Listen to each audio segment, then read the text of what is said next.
In the early 1900s, amusement parks were experimenting with rides that could push the boundaries of what people thought was possible. One of the most ambitious designs of the era was the Loop-the-Loop at White City in Chicago, which opened in 1906. Designed by John A. Miller, a pioneer in roller coaster safety and engineering, the ride featured a vertical loop, a concept that had only recently begun to emerge in amusement parks. It was meant to thrill riders with a complete 360-degree loop, a radical departure from the gentle slopes and curves that were common at the time. Unfortunately, the Loop-the-Loop quickly became notorious for its danger. Contemporary reports are limited, but the ride suffered a fatal accident that brought public attention to the risks of vertical loops. Riders were subjected to intense forces, and the ride's early design, while innovative, did not provide adequate restraint or protection against extreme motion. The incident shook the park and the local community, leading to the immediate closure of the ride. White City never reopened the Loop-the-Loop, and the accident became a cautionary tale in amusement park history.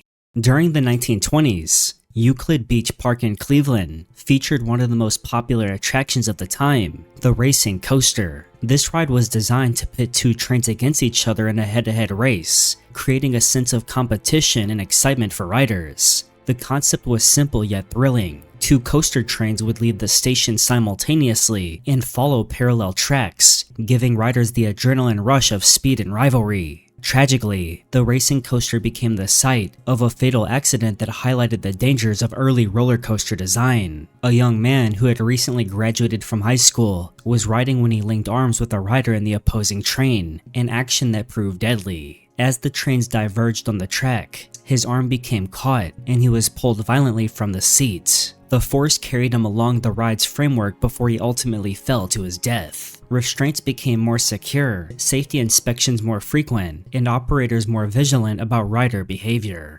In the 1920s, Summit Beach Park in Akron, Ohio was a bustling hub of leisure and entertainment. Families flocked there to enjoy rides, games, and the lively atmosphere that promised a break from everyday life. Among the attractions was the Dixie Flyer, a roller coaster that had quickly become a highlight of the park. It promised excitement, but in May of 1924, it became the focus of one of the park's darkest moments. On May 16th, tragedy struck when 35-year-old Bessie Pollock, a local mother of two, boarded the Dixie Flyer expecting a thrilling ride. Instead, she fell from the coaster in front of horrified onlookers. Reports state that she was dragged nearly 200 feet before the train came to a stop, a scene that shook Akron and drew immediate attention from investigators. The accident raised urgent questions about the reliability of the ride and whether mechanical failure played a central role. Officials investigating the incident concluded that safety mechanisms were either insufficient or malfunctioning. In an era when roller coaster technology was still developing, many rides relied on relatively simple lap bars or even loose restraints that could not withstand sudden jolts or shifts in momentum. Krug Park in Omaha, Nebraska was one of the city's most cherished attractions. In the early 20th century, families and thrill seekers alike gathered there, with the Big Dipper roller coaster serving as the main draw. On July 24, 1930, however, the Big Dipper became the site of what is still remembered as one of the deadliest amusement park accidents in United States history. The disaster began with a mechanical failure that should have been preventable. A bolt securing a brake shoe on the coaster worked itself loose, causing the braking mechanism to fail. As the coaster cars gained speed, the situation spiraled out of control. 4 cars filled with passengers, who moments earlier had been laughing and screaming in excitement, suddenly derailed. The train plunged nearly 35 feet, smashing into the ground below with devastating force. The aftermath was catastrophic. 4 people lost their lives and 17 others were badly injured, many of them left with long-term consequences. Eyewitnesses described scenes of chaos and panic as rescue efforts began, with bystanders and park employees rushing to help pull survivors from the wreckage. Public outrage was swift. The Omaha City Council wasted no time in responding to the tragedy, passing an ordinance that banned roller coasters within city limits. The move reflected both the shock of the community and a growing belief that such rides carried unacceptable risks if safety could not be absolutely guaranteed. Although amusement parks would later return to Omaha, the Big Dipper disaster left a permanent scar on the city's history.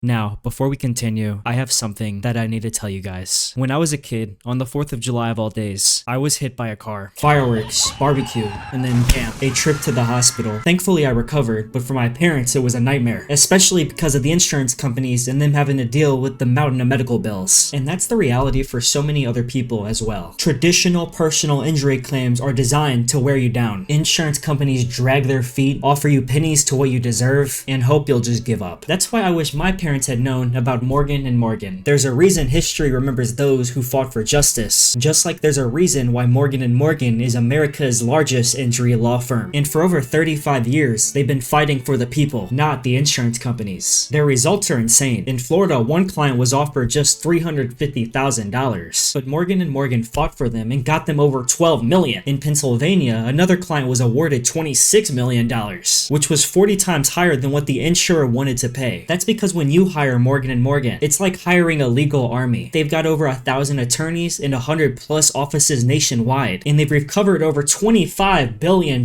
for over 500,000 clients. And the best part, there are no upfront costs. Their fee is free unless they win. Submitting a claim is super easy. You can start in less than a minute with no endless appointments, overwhelming paperwork, or long waits. So if you're ever injured, don't settle for less and let the insurance companies win. You can just click the link in the description or scan the QR code on screen to get started with Morgan & Morgan today. Palisades Amusement Park in Cliffside Park, New Jersey, was one of the most iconic entertainment destinations on the East Coast, known for its spectacular views of the Hudson River and its wide range of attractions. The park drew massive crowds throughout the early and mid-20th century. Among its most distinctive rides was the Virginia Reel, a spinning coaster that delighted riders with sharp turns and unpredictable motion. By 1944, it had become a signature part of the park's identity. That summer, the Virginia Reel became the starting point for one of the most tragic events in the park's history. On August 13, 1944, a fire broke out within the ride's structure. What began as a localized blaze spread with alarming speed, fueled by the wooden framework that was common in coaster construction at the time. Within minutes, flames had engulfed the Virginia Reel and spread into adjacent areas of the park, destroying roughly half of its attractions. The human toll was devastating. 6 teenagers lost their lives in the fire, unable to escape the fast-moving flames. Another 125 people sustained injuries, many from smoke inhalation, burns, or the chaos that erupted, as thousands of parkgoers scrambled to get away. Eyewitness accounts describe the fire as uncontrollable, with thick smoke filling the air, and panic spreading faster than the staff could respond. For Palisades Amusement Park, the fire marked a turning point. Though the park would rebuild and continue operating for several decades, the incident prompted immediate reforms in safety practices. By the early 1970s, Battersea Fair in London was one of the capital's best-known amusement parks. Families came for the rides, the atmosphere, and the excitement that the park promised. The centerpiece was the Big Dipper, a wooden roller coaster that had been in operation for decades. On May 30th, 1972, however, the ride's long history of thrills came to a tragic end. That evening, one of the coaster's trains was climbing a section of track when it suddenly disengaged from the lift chain. Instead of continuing up the incline, the cars rolled backward at high speed. The train slammed into another car waiting at the station and then left the track altogether, smashing into the wooden supports. The crash was devastating. 5 children were killed instantly, and more than a dozen other passengers were seriously injured. Witnesses described scenes of chaos and disbelief as rescuers tried to reach the wreckage. The investigation that followed revealed disturbing details. Mechanical faults had been reported before, and maintenance procedures were inadequate. Operators had not carried out the kind of inspections that might have caught the failing safety system. The accident quickly became one of the worst amusement park disasters in British history and made national headlines for weeks. The impact on Battersea Fair was immediate. Visitors turned away in large numbers, and trust in the park's safety evaporated. Despite attempts to continue operating, the shadow of the accident lingered. The Big Dipper was dismantled not long afterward, and the fair itself shut down completely just 2 years later, in 1974. The Mindbender at Galaxyland, inside West Edmonton Mall in Canada, was marketed as a record breaker when it opened in 1985. At the time, it was the tallest indoor roller coaster in the world, and its twisting green track was the pride of them all. The ride featured 3 dramatic loops and pushed riders to speeds approaching 97 kilometers per hour, making it a thrill unlike anything most visitors had experienced. Just 1 year later, however, the Mindbender would gain a reputation for tragedy. On June 14, 1986, a packed train was making its way through the coaster when disaster struck. A wheel assembly on the 4th car of the train broke loose, detaching completely. Without the critical support of its wheels, the car derailed in the middle of the ride. It moved swiftly and uncontrollably, throwing its passengers violently against the restraints before slamming into a concrete support beam. 3 passengers were ejected and killed instantly. A 4th rider survived, but suffered catastrophic injuries. Investigators determined that the crash was caused by both design flaws and failures in maintenance. The bolts that held the wheel assembly in place had either failed or were not properly checked, allowing the assembly to separate under stress. This mechanical weakness had not been caught in time, and the consequences were disastrous. The ride was shut down for more than a year, while engineers completely redesigned the trains. The new cars had fewer seats, stronger wheel assemblies, and additional restraints, including lap belts and shoulder harnesses. Maintenance protocols were overhauled, and inspection routines became far more rigorous. At the end of the 1990s, Gillian's Wonderland Pier in Ocean City, New Jersey, was known as a family-friendly park with gentle rides and seaside charm. To add more thrills, the park introduced the Wild Wonder, a small steel roller coaster manufactured by Zamperla. It was marketed as a junior coaster that offered just enough speed and sharp turns to give families a dose of excitement. But on August 28, 1999, what should have been a lighthearted ride became one of the most shocking tragedies in the park's history. That evening, a car carrying 4 passengers stalled partway up the track. Instead of moving forward, the car slid backward uncontrollably. It raced down the incline and smashed into another car that was waiting in the loading station. The impact was brutal. A 39-year-old mother and her 8-year-old daughter were thrown from the ride and killed instantly. 2 others were injured, one of them seriously. Witnesses described screams of panic and confusion as park workers scrambled to respond. The investigation into the crash uncovered serious flaws. The anti-rollback system, which is designed to prevent cars from sliding backward on the lift hill, had failed. Questions were also raised about whether the ride had been properly inspected and maintained. Regulators criticized both the manufacturer and the park for safety oversights, noting that the Wild Wonder's design may not have been robust enough to handle such a failure. The accident had immediate consequences. The ride was closed permanently, and lawsuits were filed against the park and the ride's maker. On May 3, 2003, a tragic incident unfolded at Six Flags Great America in Gurnee, Illinois. 11-year-old Erica Emmons from Gary, Indiana, had just finished riding Raging Bull, a massive hypercoaster known for its towering drops and intense airtime, when she suddenly collapsed on the exit platform. She had been enjoying the ride with her aunt and cousins, and what should have been an exciting day at the park turned into a devastating moment for her family. Park staff rushed to help immediately. Several employees trained in CPR attempted to resuscitate her until emergency medical crews arrived. Despite their efforts, Erica was pronounced dead shortly after being transported to a nearby hospital. The suddenness of the event shocked both her family and the park's guests, who had watched helplessly as the rescue unfolded. Initial reports suggested she may have choked on gum or candy during the ride. A coroner's report noted a bluish-green substance lodged in her throat, which added to the speculation. However, a deeper investigation revealed that Erica had an undiagnosed heart condition called cardiomegaly, meaning her heart was abnormally enlarged. This condition can trigger fatal arrhythmias under physical stress, and the intensity of the ride likely put strain on her already vulnerable heart. Six Flags, shaken by the tragedy, introduced clearer safety warnings after the incident, including notices advising against chewing gum or candy while riding.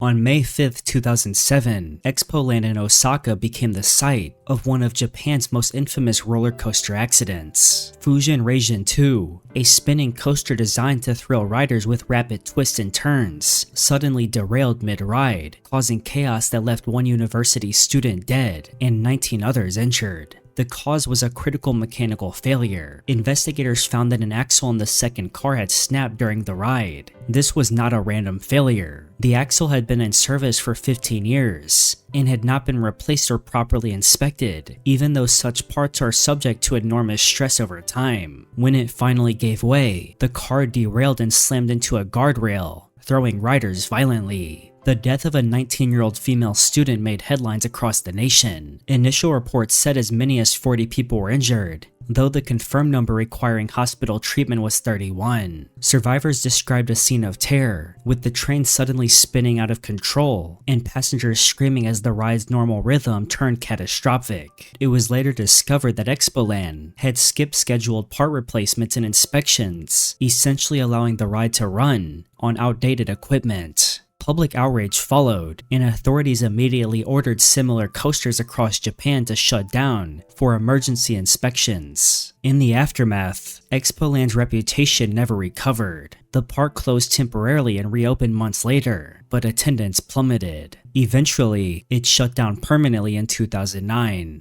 On June 28, 2008, a shocking tragedy took place at Six Flags over Georgia when 17-year-old Asia Ferguson was fatally struck by the Batman, the Ride roller coaster. The ride itself was operating normally, but the accident occurred because Ferguson had entered a restricted area beneath the track. Reports indicated that he climbed over two 6-foot fences, ignoring multiple warning signs, to retrieve a hat that had flown off during the ride. As the coaster sped through its course, Ferguson was struck in the head by one of the trains traveling at nearly 50 miles per hour. The impact killed him instantly. Witnesses recalled the horrifying moment and the confusion that followed, as ride operators and park guests tried to understand what had happened. Six Flags officials emphasized that the area was clearly marked and fenced off, with signs explicitly warning guests not to enter. In fact, the restricted zone beneath Batman the Ride is particularly hazardous because of the coaster's design. The trains run close to the ground at high speed, and riders' legs dangle freely from the inverted cars, leaving no margin for error if someone is standing in the path. As in 2002, a similar event happened at the same ride, when a park employee was struck and killed in the same restricted area. In July 2011, Darien Lake Theme Park in New York faced one of its darkest days, when a war veteran named Sergeant James Hackemer lost his life on the Superman Ride of Steel roller coaster. Hackemer was a double amputee who had lost both his legs while serving in Iraq. Despite park policies that restricted riders with certain physical conditions from boarding, he was permitted on the coaster. This oversight set the stage for a tragedy that shocked the amusement park industry. As the ride sped through its course, witnesses reported that Hackemer was ejected during one of the steep drops. Some accounts suggested he had been reaching for his hat that had blown off, but investigators later determined that the lack of proper restraints for his condition played the central role. The safety bars were not designed to secure a rider without legs, meaning he could not be properly restrained during the intense airtime moments that define hypercoasters like Superman. The New York State Department of Labor later confirmed that the accident resulted from operator error. The staff had failed to enforce the park's own rules that prohibited riders with certain disabilities from boarding. Hackemer's family filed a lawsuit against the park, which was eventually settled in 2013. On September 28, 2019, disaster struck in Mexico City at La Feria, Chapultepec, Mexico, when the Quimera roller coaster derailed mid-ride. The steel coaster, which had been relocated from a German park in the 1980s, had a long history of operation, but years of wear and inadequate maintenance eventually caught up with it. On that day, one of the trains came loose from the track, causing it to partially derail. 2 riders were thrown from the coaster and killed instantly, while several others sustained serious injuries. Images and videos taken by witnesses quickly circulated, showing the horror the derailed car came to rest awkwardly on the track. Early investigations revealed clear warning signs that had gone unaddressed. Officials noted that the coaster had a history of mechanical issues and had been temporarily shut down for inspections before. Unfortunately, not all concerns were resolved before it was reopened. Authorities wasted no time in responding. Within days, the Quimera was permanently shut down, and inspectors began evaluating safety standards across all of Mexico's amusement parks. Eventually, the park itself was forced to close permanently. In July 2022, Tivoli Friheden, a popular amusement park in Denmark, faced a devastating tragedy involving its Cobra roller coaster. The ride was known for its inverted design that flipped riders upside down, but during one run, the rear car of the train detached from the track. A 14-year-old girl was killed instantly, while a young boy riding nearby was seriously injured. The horrifying incident stunned both the park and the wider amusement park community, specifically because it was not the first time Cobra had made headlines for safety issues. Back in 2008, the same ride had suffered another serious malfunction when a front car came loose, injuring several passengers. After that, the park claimed to have repaired and reinforced the ride. Yet despite those assurances, the 2022 failure revealed lingering vulnerabilities that had never been fully resolved. Investigators later confirmed that a mechanical failure in the rear car caused the detachment, raising questions about whether the coaster should have been operating at all. On June 25, 2023, Gröna Lund, Sweden's oldest amusement park, was shaken by a deadly accident on its beloved Jetline roller coaster. The ride, which had thrilled guests since the 1980s, suffered a catastrophic malfunction when the front car derailed while carrying riders through a high-speed section of the track. A woman in her 30s was thrown to her death, while 2 other passengers sustained critical injuries. The incident forced the park to shut down immediately as investigators sought to uncover what had gone wrong. The Swedish Accident Investigation Authority later revealed that the problem lay in the coaster's support arms, which had recently been replaced. The new parts had not been manufactured or tested to the correct strength, and during the intense forces of the ride, they failed. For Gröna Lund, the tragedy cut deeply. The Jetline had been one of its signature attractions for decades, a coaster cherished by generations of visitors. Following the accident, park officials announced that Jetline would never reopen. It was dismantled, and the park promised sweeping changes to its safety protocols. Thank you very much for watching this video, and if you learned something, make sure to leave a like, comment down below your thoughts on any of the roller coaster deaths I discussed in this video, and subscribe if you would like to see a part 2 or more videos like this one. Thank you again, and goodbye.